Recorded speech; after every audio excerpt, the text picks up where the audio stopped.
Hi, and welcome to my channel. My name is Joy Malcolm, and I'm an artist, art journaler, bookbinder, and art teacher.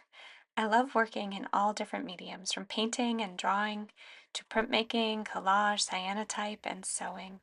I'm a collector of many things, especially books, and I love vintage, antiques, and thrifting. I frequently rearrange my art room to try to make the most of the space that I'm so grateful to have. The happiness I find in each step of the creative process is immeasurable.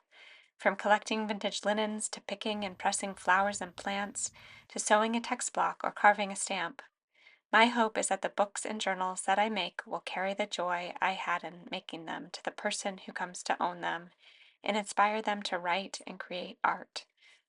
I sometimes think I'd like to be a minimalist, and then I take a look around my art room and accept that that's never going to happen, and I'm okay with it.